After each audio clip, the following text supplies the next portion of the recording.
G'day everybody.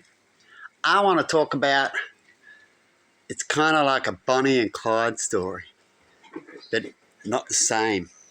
It could have been, as people choose paths, but it's a couple story about a couple that had bills and things like that and needed to get out of things, and they decided that maybe perhaps an easy murder, as they watch all these murder shows and all these things these days, right?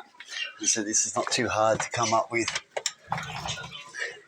And they come up with a plan to get insurance money or get payouts, like from people's wills and stuff like that. Right? And so, and they love each other heaps, and they want to look after their kids. And so what they do is they start coming up with schemes, a plan to rob people to get money. And they come up with all these ways of what's risky and what's not. They don't want to get caught. Right? They're not a Bonnie and Clyde's going to go and shoot. Stuff like that. Right? They're new age. They don't want to get caught and all these things. And as they do all these plans, so they go out and they make plans,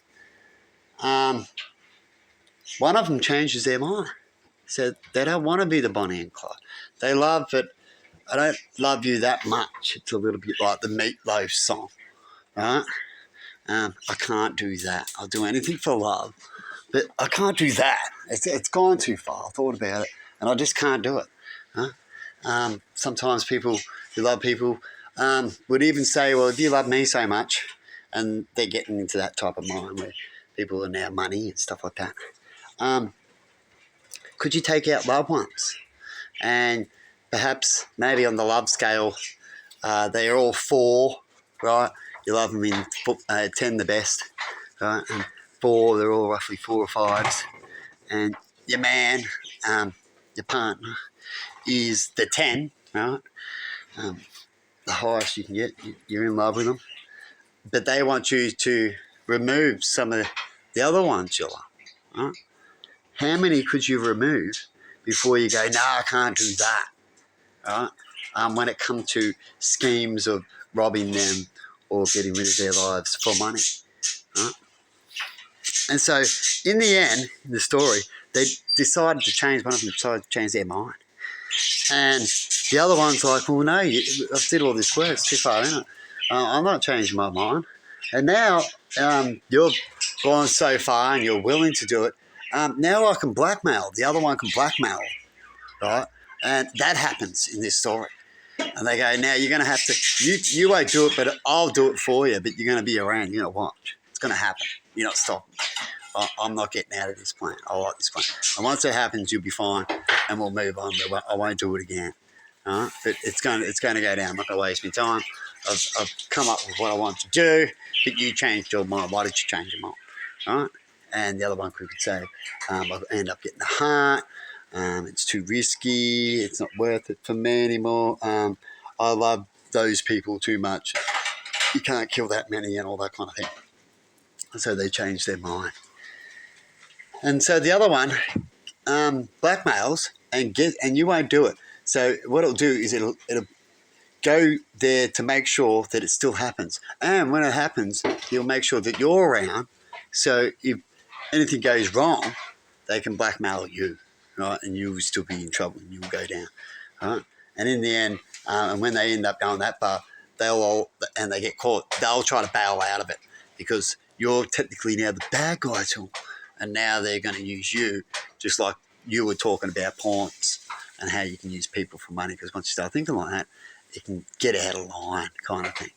And so you either find out you like it or you don't pretty quickly, right? And so in this story, we'll put it down as they wanted to poison people, right? And I'll use what's been happening recently. And they wanted to use, say, snake poison, mushroom poison, perhaps, right? And you get all that prepared and everything. And then you decide to bail out. And you go, no, it's just too much. The other one would turn up, right? how would the other one act in that scenario?